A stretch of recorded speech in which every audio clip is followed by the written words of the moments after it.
Eu apaguei o rastro de sangue, mas o cheiro de ferro ainda vive nos meus pulmões. Ciro carregava o peso de uma noite que o assombrava, um segredo que o sufocava mais que a própria culpa. Seus olhos, antes focados e decididos, agora refletiam a exaustão de quem vive em constante vigília. Cada abraço da mãe, cada toque da esposa, cada olhar inocente do filho, era um lembrete do abismo que ele havia cruzado. O silêncio da casa, antes seu refúgio, agora era um eco de seus próprios demônios. Ele sentia o frio do suor na nuca, um perfume persistente de medo que o acompanhava como uma sombra. Ele recordava o momento, a escuridão do beco, o grito abafado. Não foi um acidente, mas uma decisão.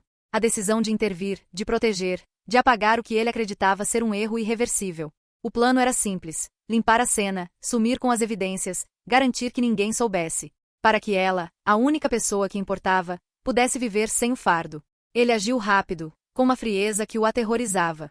Mas a verdade, como um rio subterrâneo, sempre encontra uma saída. E a verdade que ele tentou enterrar, ironicamente, era a única coisa que o mantinha preso.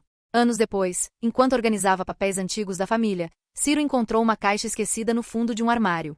Dentro, não havia fotos ou cartas, mas um pequeno medalhão de prata. E junto, um recorte de jornal amarelado. Não era sobre o incidente que ele tanto temia, mas sobre um caso de legítima defesa ocorrido na mesma noite, no mesmo beco. A vítima, um agressor conhecido.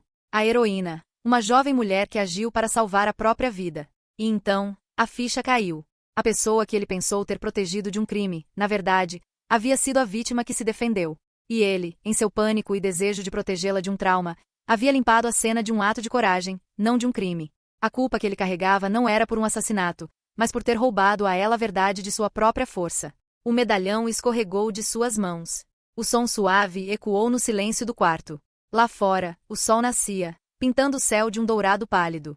Ciro olhou para o recorte, para a verdade que o libertava e o condenava ao mesmo tempo. A identidade, que ele havia forjado sobre a culpa, agora era uma máscara que se desfazia. Não havia perdão a ser buscado, apenas a aceitação de que o amor, às vezes, cega para a verdade.